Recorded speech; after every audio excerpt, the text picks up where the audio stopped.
The rain had been falling since late afternoon, the kind that didn't rush but lingered, tapping gently against the kitchen window, as though it were thinking before every touch. And Emma sat at the small wooden table with both hands wrapped around her phone, not to use it yet but to feel its weight. The smoothness of the case worn soft by years of being held, by years of belonging to someone else. And the piano music drifting faintly from the radio felt less like sound and more like breath, like the house itself was inhaling and exhaling with her. Slow and careful, afraid to break something fragile. And at exactly 7:15 p.m., without checking the time because she never needed to anymore, Emma pressed the call button, lifted the phone to her ear, and listened as the familiar voicemail greeting played, Daniel's voice steady and warm, saying the same words it had said for over a year now. "Hi, this is Daniel. I can't come to the phone right now, but leave a message and I'll call you back." And every time she heard it, she still expected, for just a flicker of a second, that the message would cut off and he would come on the line laughing, apologizing, telling her he had been stuck in traffic or distracted by something small and unimportant.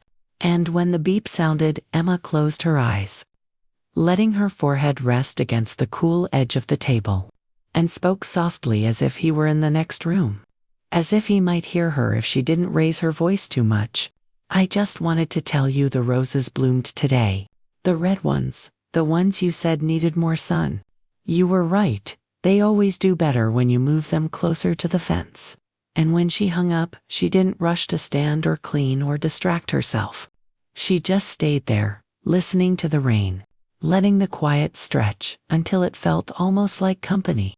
Because grief didn't always come as a wave or a scream or a breakdown the way people expected. Sometimes it settled into routines, into habits so small and precise they almost felt like care. Like love continuing in a different form, whispering into a voicemail no one would ever answer. Emma was 62 years old, a retired librarian with careful hands and a voice that had learned to be gentle from years of reading stories aloud to children and guiding strangers through shelves filled with answers they didn't yet know how to ask for. And she had been married to Daniel for 40 years. A lifetime that felt impossible to explain to anyone who hadn't lived inside it. A stretch of time filled with shared mornings, shared arguments, shared grocery lists, shared silences that never felt empty until now. And when he died 1 year ago from a sudden heart attack on an ordinary Tuesday afternoon, the world didn't slow down or pause or give her any sign that it was about to take something from her that she would never get back. It simply continued, indifferent, leaving Emma standing in the kitchen with a phone in her hand that would never ring again the way it used to. And when the paperwork was done and the condolences faded, and people gently suggested it might be time to disconnect his number, Emma said no without hesitation, because keeping the phone active felt like keeping a door unlocked, like refusing to admit that the house had lost something essential. And every evening at 7:15 p.m., the time Daniel used to call her after work no matter what, whether he was late or tired or stuck in traffic, Emma called his number, not because she believed he would answer, but because the act itself felt like proof that love didn't simply vanish when the body did. Her days were quiet now, structured but hollow, and the house carried his absence in subtle ways. In the empty chair at the dinner table that no one sat in anymore. In the closet where his clothes still hung untouched because moving them felt like erasing him. In the framed wedding photo on the wall where they both looked impossibly young and unaware of how fragile happiness could be. And sometimes Emma would sit alone on the porch in the late afternoon, watching the light change and remembering the way Daniel used to comment on everything, on the neighbors walking their dogs, on the weather, on how the world kept offering small observations if you bothered to notice, and flashbacks would slip in without warning. Daniel laughing too loudly at his own jokes.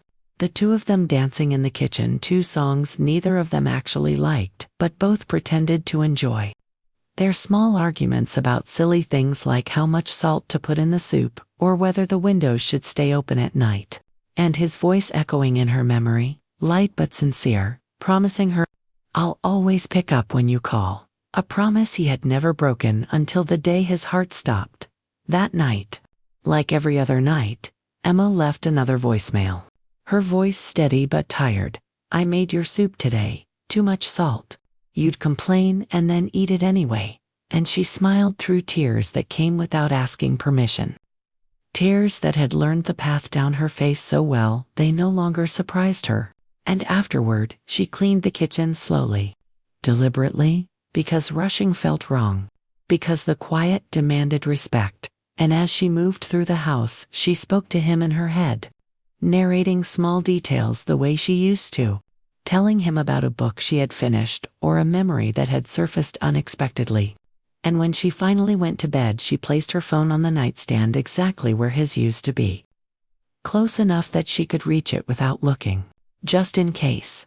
The next evening followed the same rhythm, and the one after that. Days folding into each other until time itself felt less like a line and more like a circle she walked around again and again. And then one evening, when the rain wasn't falling and the sky outside the kitchen window was clear and dark, Emma dialed the number as usual, expecting the voicemail, expecting the familiar comfort of Daniel's recorded voice.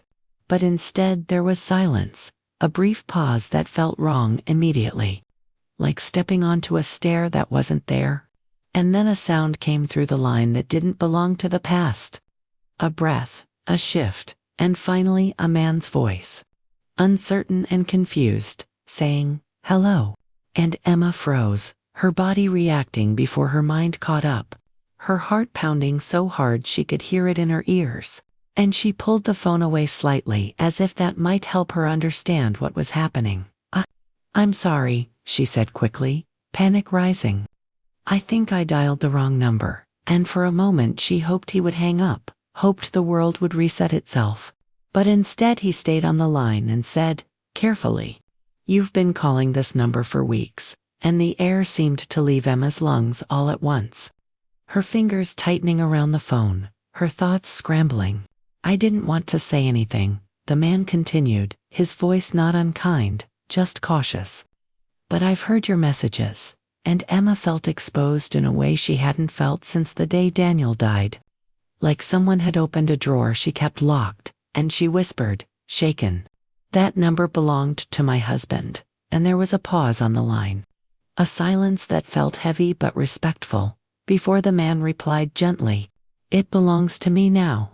Emma didn't sleep that night, her mind replaying the conversation again and again, embarrassment mixing with something deeper, something like fear, because the routine she had relied on for a year had been interrupted, altered, and she didn't know yet whether that change would break her or force her to grow in ways she wasn't ready for. And when morning came, she sat at the kitchen table, staring at her phone, unsure whether she would call again that evening, unsure whether she could, because now the voicemail wasn't just a memory, it was a connection to a living stranger, someone who had heard her grief laid bare without her knowing. And as the day stretched on, she tried to distract herself with small tasks, watering the garden, reorganizing a shelf that didn't need reorganizing. But the thought lingered, pressing quietly against everything else. And when 7:15 approached, she felt the familiar pull, the habit ingrained so deeply it felt like instinct. And she realized that grief, for all its pain, had also given her something to hold on to. And now that something was changing, whether she wanted it to or not, the next evening arrived the way it always did, quietly and without asking permission. And Emma found herself standing in the kitchen, just before 7:15 p.m., holding her phone but not sitting yet, as though remaining on her feet might somehow keep her from crossing a line she couldn't uncross. Because now the call wasn't just a ritual spoken into emptiness, it was a doorway, and doorways meant choices. And Emma had spent the last year avoiding choices whenever she could, preferring routine because routine didn't demand explanations. But as the second hand on the clock moved forward, she felt the familiar ache in her chest, the pull of habit stronger than hesitation, and she sat down slowly, placing the phone on the table for a moment, as if to test whether she could resist. And in that brief pause, memories surfaced uninvited. Daniel leaning against the counter after work, loosening his tie and telling her about his day. The sound of his voice filling the room in ways she hadn't realized were essential until they were gone. And before she could overthink it, she picked up the phone and dialed, her finger moving on instinct, and when the line connected there was that same unfamiliar silence. No voicemail greeting, no recorded comfort. Just the quiet presence of another human being breathing on the other end. And Emma felt her throat tighten as she waited, unsure whether she wanted the voice to come or feared it would, until finally it did, softer this time. "Hello?" And she closed her eyes, steadying herself. "I'm sorry," she said again. But slower now, less panicked. "I didn't mean to disturb you." And the man hesitated before replying. "You're not disturbing me," he said. I didn't know how to bring this up," and Emma felt heat rise to her cheeks, embarrassment layered over grief. "I didn't know the number had been reassigned," she explained, her words careful. "My husband, he passed away." And the sentence still felt strange in her mouth, like a phrase she hadn't fully learned how to say yet. And on the other end the man was quiet for a moment. Not the awkward silence of someone unsure what to say, but the respectful kind. The kind that made room. "I'm sorry," he said finally, and something about the simplicity of it made Emma's eyes sting, because it wasn't followed by advice or platitudes or reminders that time heals. It just existed as acknowledgement. And before she could stop herself, she added, "I've been leaving messages." And there was a small, almost imperceptible exhale from the man. "I know," he said. "I didn't listen at first. Not really. But then one night I did, and then another." And Emma's grip tightened on the phone, vulnerability creeping in. "I should stop," she said quickly. "I didn't mean for anyone else to hear them." And the man responded without hesitation. "You don't have to," and that startled her more than anything else he had said so far. "I mean," he continued, correcting himself gently, "you can if you want, but you don't have to because of me." And Emma swallowed, unsure how to respond, because no one had told her that before. No one had suggested that her grief could exist without apology. They didn't talk long that first night. Just a few careful exchanges, names offered like fragile objects. His name was Lucas, he said, and he was 38, a detail he seemed to offer as explanation, perhaps for why the situation felt strange or unexpected. And Emma told him her name, her age, her voice steadying as she spoke.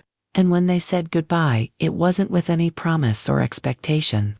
Just a quiet acknowledgement that something had happened, something neither of them had planned. And when the call ended, Emma sat there long after, the phone resting against her palm, listening to the hum of the refrigerator, the ticking clock, the house unchanged and yet somehow different. Because for the first time in a year, her 7:15 call had reached someone who could answer back. The following day passed slowly. Emma's thoughts, returning again and again to the sound of Lucas's voice. Not because it replaced Daniel's or competed with it, but because it existed in the present. Something grief had taught her to avoid. And she found herself wondering about him in small, unintrusive ways, where he lived, what kind of life he had that led him to inherit a stranger's sorrow, along with a phone number. And when evening came, she felt the same pull. But this time it was mixed with uncertainty, because calling now meant conversation. And conversation meant engagement, and engagement meant risk. But at 7:15, as if guided by muscle memory, she dialed again, and Lucas answered almost immediately, as though he had been expecting it. And there was an awkward beat where neither of them spoke. The silence filled with unasked questions, until Emma said softly, "You don't have to answer." And he replied just as softly, "I wanted to," and something eased in her chest at that. A small release she hadn't realized she needed. And they spoke cautiously at first, circling safe topics, the weather, the neighborhood sounds, the strange feeling of sharing space with someone you couldn't see. And eventually, inevitably, grief found its way into the conversation, not as a dramatic confession, but as a shared understanding. Lucas telling her that his wife had died 2 years ago in a car accident. A sentence delivered with the kind of calm that only comes after saying the words enough times that they stop cutting quite so sharply. And Emma listened, her heart aching in recognition. And when he mentioned that he still had her old voice notes saved on his phone, messages she had sent about errands or jokes or nothing important at all, Emma felt a quiet shock of familiarity, because she did the same thing, replaying Daniel's old messages sometimes just to hear him say her name. And without planning to, she said, "Time stopped, didn't it?" And Lucas let out a short, humorless laugh. "Exactly," he said, "everyone else kept going. But for me it was like everything just froze." And in that moment something shifted between them. The careful distance giving way to something gentler, more honest, and they talked longer than either of them expected to. About small things at first, cooking mistakes they had made alone in kitchens that felt too big. Bad habits their partners had that annoyed them, and now felt precious in memory. The silence of empty houses that seemed loudest at night, and the guilt that crept in when they caught themselves laughing at something again, as if joy were a betrayal. Over the next few weeks, the calls became part of Emma's evenings in a way she hadn't anticipated. Not replacing her ritual, but reshaping it. And some nights she still left a voicemail for Daniel first, speaking into the familiar comfort of the past, before dialing Lucas's number, and stepping into the present. And Lucas never rushed her, never questioned it, just listened when she told him about her day, or about a memory that had surfaced unexpectedly. And in turn he shared pieces of his own life, his work, the way weekends felt endless now, the strange loneliness of being young and widowed in a world that assumed grief belonged to the old. And they laughed sometimes, softly at first, surprised by the sound of it. Laughter slipping in through the cracks grief had left behind, and other times they sat in silence together. The phone lines connecting to quiet rooms, the absence of words feeling as meaningful as speech. And Emma realized that this was what she had been missing most. Not conversation itself, but being witnessed, being heard without having to explain why the ache still lingered. And one evening, as the call stretched past its usual end, Emma found herself saying, "I used to think the worst part was the quiet," and Lucas responded, "I think it's the feeling that no one remembers them the way you do." And she closed her eyes, tears sliding down her face, because he had named something she hadn't been able to articulate. The fear that Daniel's presence would fade everywhere except inside her, and that she would be left alone holding memories no one else asked about anymore. As their conversations deepened, Emma noticed subtle changes in herself, small but undeniable. The way she started looking forward to evenings again. The way she caught herself planning what she might tell Lucas about her day. And that realization scared her, because it felt like movement, and movement felt like leaving something behind. And one night she almost didn't call, sitting with her phone in her hand as the clock ticked past 7:15, her heart heavy with guilt. But when she finally dialed, Lucas answered with relief evident in his voice. "I was hoping you would," he admitted. And Emma felt a complicated mix of comfort and fear, because hope had found its way back into her life quietly, without asking permission, and she didn't yet know whether to welcome it or push it away. Their conversations were never dramatic or romantic, in the way stories often made them out to be. There were no grand declarations or sudden confessions, just a slow accumulation of shared understanding, the kind built over time. And one evening, as rain returned to tap against Emma's window, she realized that she was no longer calling only to speak to Daniel's memory. She was calling because someone on the other end listened, because someone answered, and that realization brought with it a new kind of grief, not for what she had lost, but for the fear of what it might mean to keep living, to allow connection back into her carefully guarded world.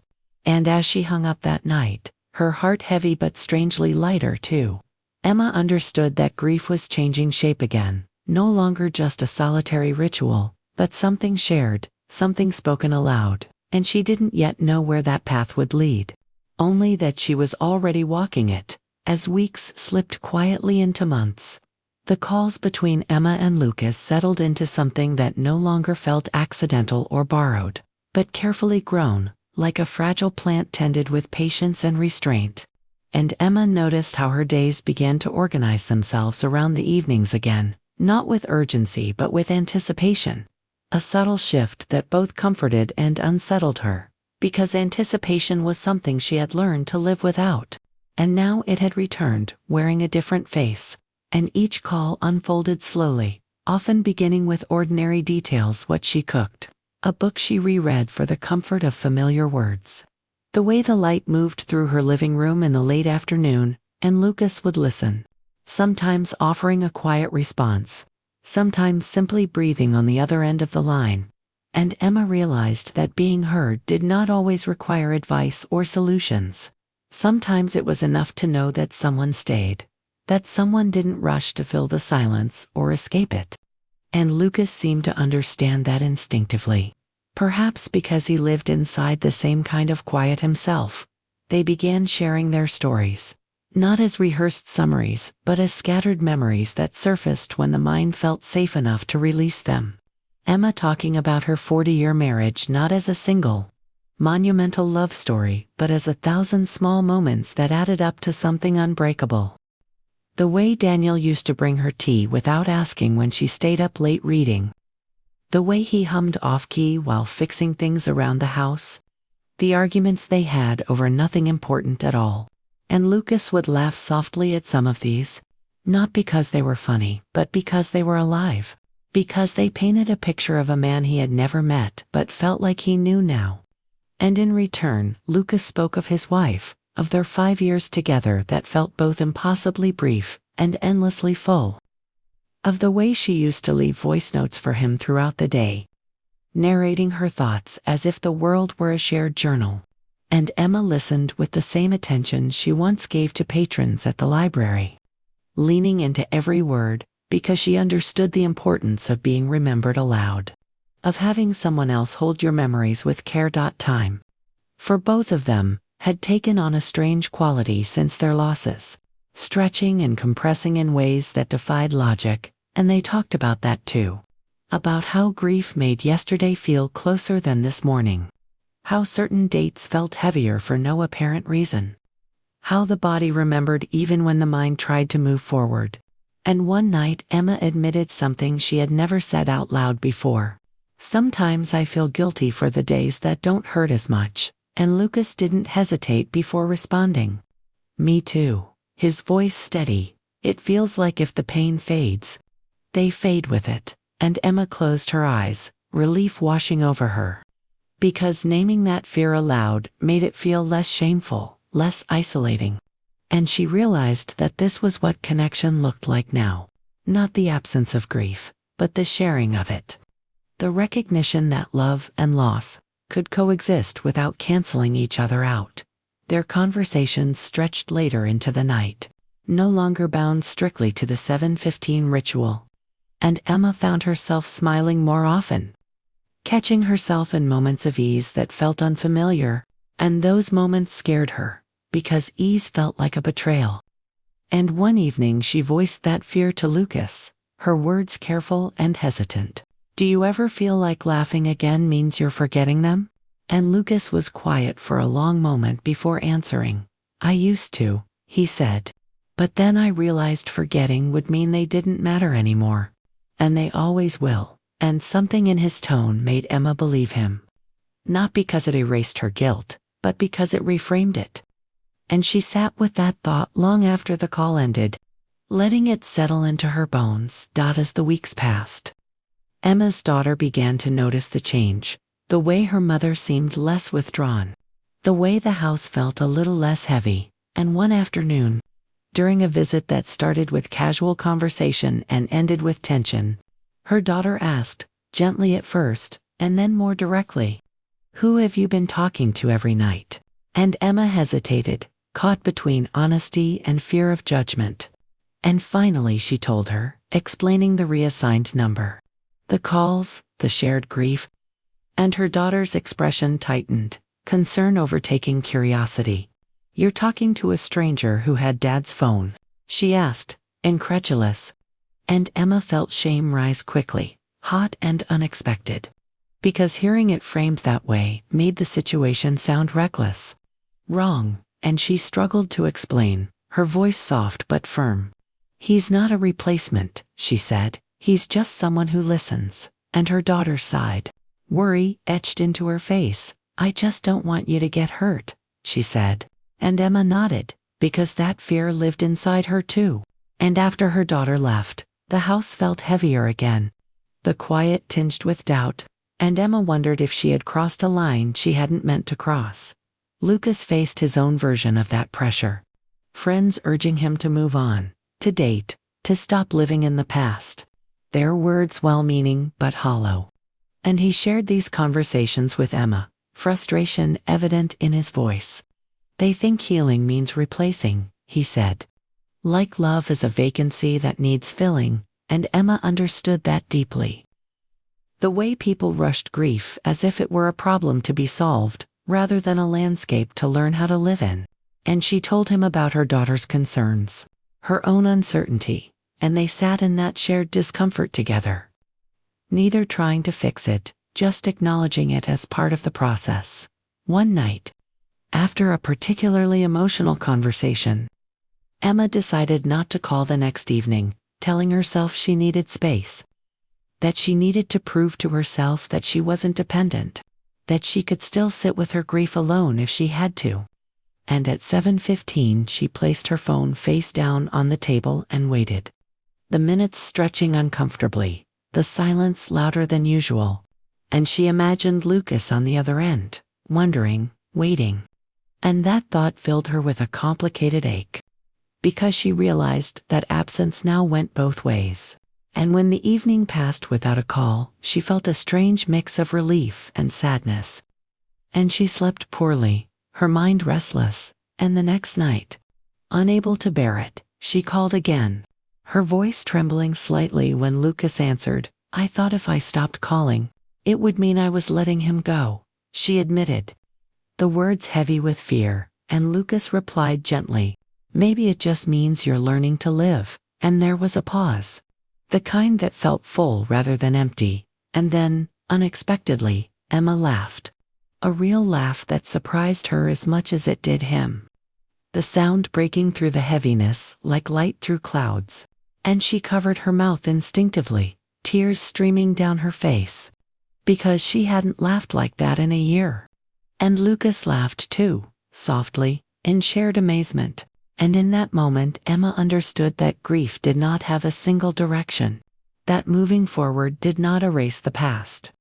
And that connection, even unexpected connection, could be a form of honoring what had been lost. After that night, something shifted between them. Not into romance, not into promises, but into a deeper trust. An unspoken agreement that they would continue walking this uncertain path together. Wherever it led, and Emma found herself thinking differently about her calls now. Not as a substitute for what she had lost, but as an addition to what remained. And she realized that grief had taught her many things.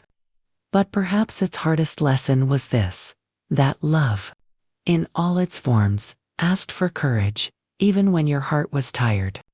And as she hung up the phone that night, the quiet felt different again, not empty, but expectant. Like a pause before the next chapter, and she knew that change was coming. Whether she was ready for it or not, the closer Emma felt to Lucas, the more complicated her inner world became, as though every step toward light cast a longer shadow behind it. And she found herself thinking about Daniel more often, not with the sharp pain of the early months, but with a quiet intensity that felt like conversation rather than mourning. And she wondered what he would think if he could see her now, sitting at the same kitchen table, phone in hand, speaking to someone else at the hour that had once belonged only to him. And the thought filled her with guilt so sudden and heavy that some nights she nearly put the phone down again, telling herself she was crossing a boundary she had never agreed to cross. That grief had rules, even if no one ever explained them clearly. And yet, when Lucas's voice came through the line, calm and familiar, the guilt softened, replaced by something gentler, something closer to relief. Because he never asked her to be anything other than what she already was. a woman learning how to live inside absence. Their conversations deepened in ways neither of them tried to force, drifting naturally toward questions they had once avoided, about the future, about whether grief ever truly loosened its grip, about what it meant to move forward without erasing what had come before. And Emma found herself admitting fears she hadn't even voiced to herself yet. That she worried she was betraying Daniel by allowing another man into her emotional life. That sometimes she still spoke to Daniel in her head and felt comforted by the imagined responses. And Lucas listened without judgment, his voice steady and thoughtful. "I don't think love is something that gets replaced," he said one evening.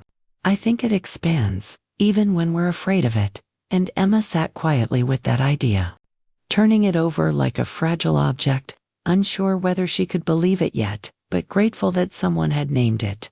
The tension at home grew more noticeable after her daughter's visit, small moments charged with unspoken concern. And Emma sensed that her daughter watched her more closely now, noticing the way she smiled at her phone or retreated into the kitchen at the same time every evening. And one afternoon, during a routine lunch together, her daughter brought it up again, her voice careful but firm. "Mom, I'm worried," she said.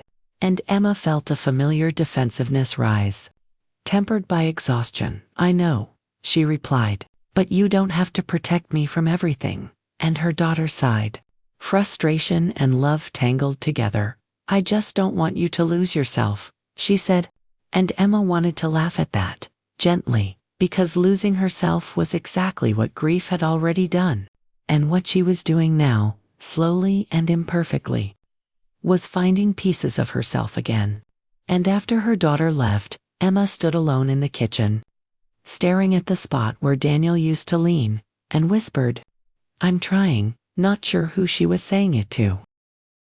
Lucas faced his own reckoning as well. His friends growing more insistent, their suggestions more pointed, dinners turning into uncomfortable conversations about dating apps and getting back out there.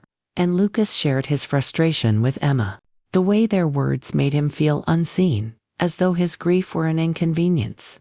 And Emma recognized that feeling intimately, the way the world expected healing to follow a schedule, and she told him so, her voice soft but certain. "They think grief is something you move past," she said. "But it's something you carry," and Lucas agreed, the relief evident in his response, because being understood, truly understood, felt rare and precious.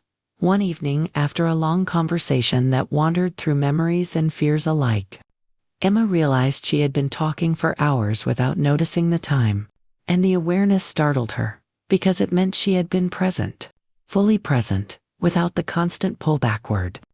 And when the call ended, she sat in the quiet, her heart racing, because she could feel something shifting inside her, a readiness she wasn't sure she wanted.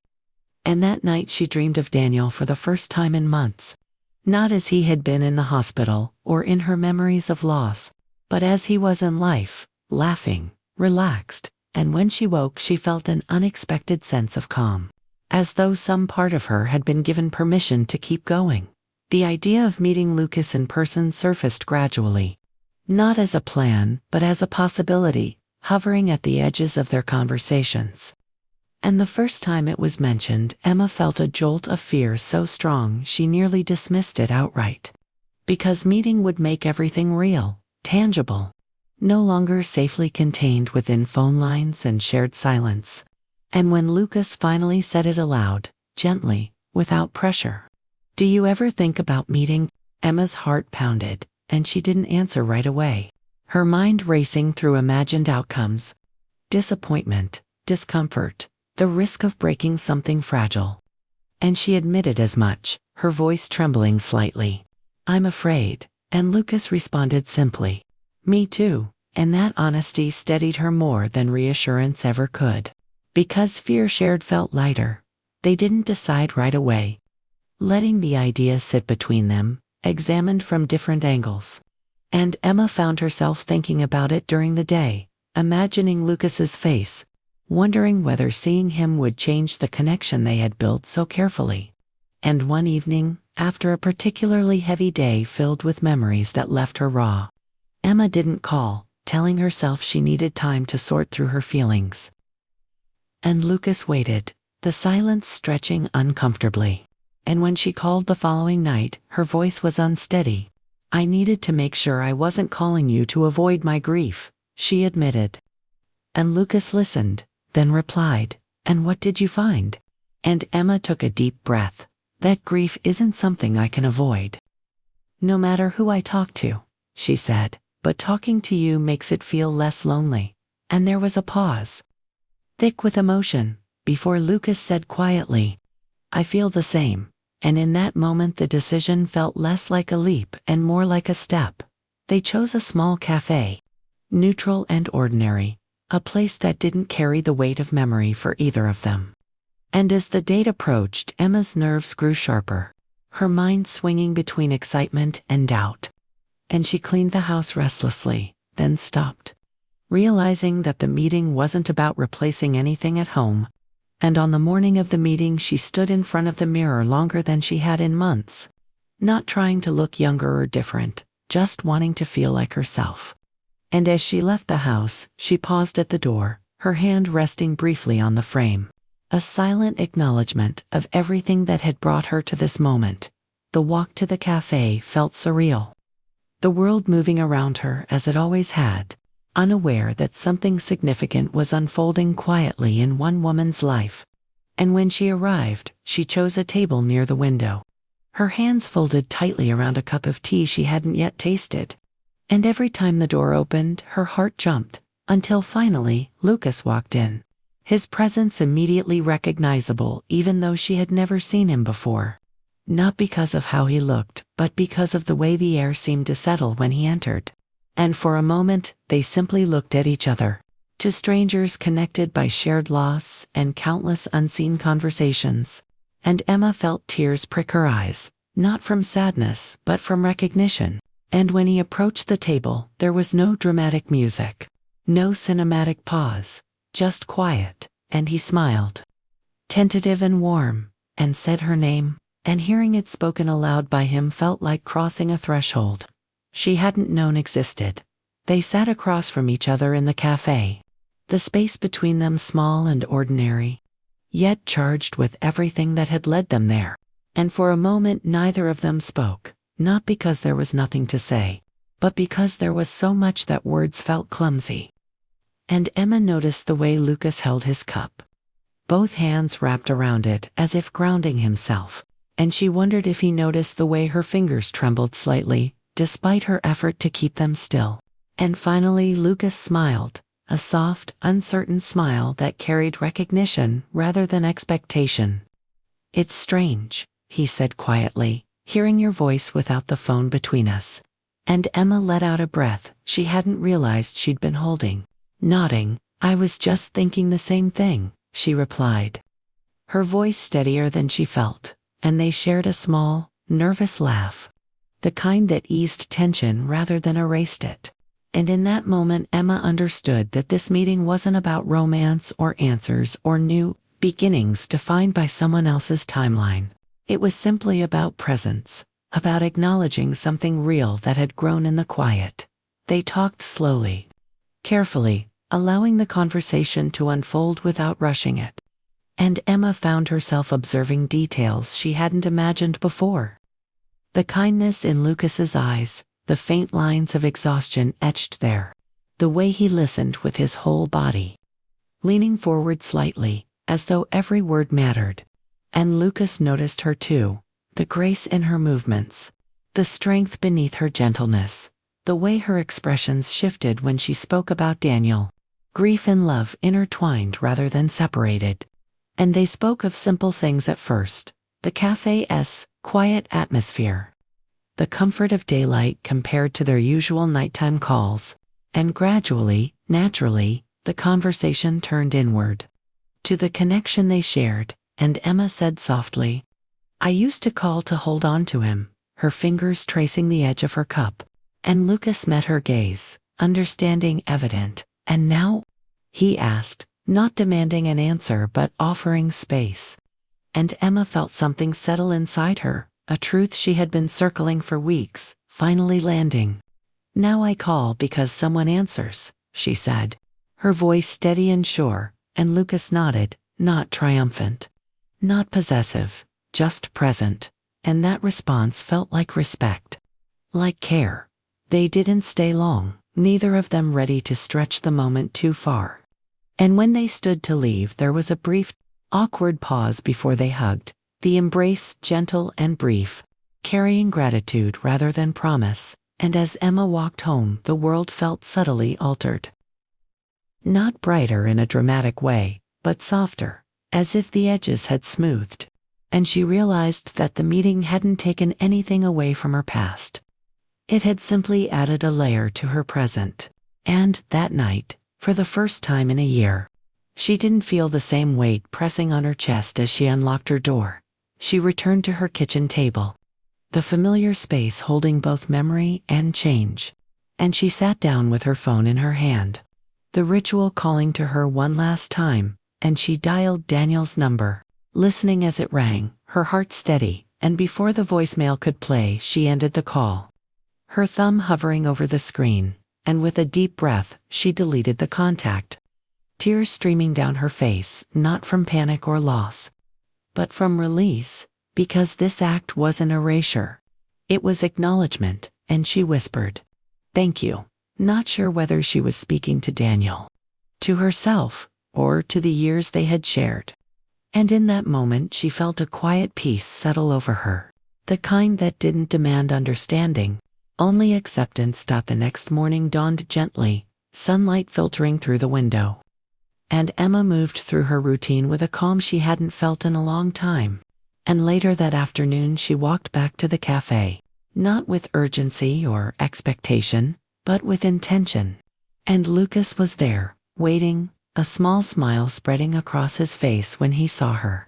And as she approached him, Emma felt the truth of what she had learned over the past year settle firmly in her heart. Love does not end when someone leaves. It changes shape, it adapts, it finds new ways to exist. And sometimes, when you least expect it, it answers back in a voice you never thought you would need. And as they sat together in quiet understanding, the past honored and the present embraced, the story did not conclude with certainty or grand declarations, but with something far more powerful, the courage to keep living, and the knowledge that even in loss, connection remains.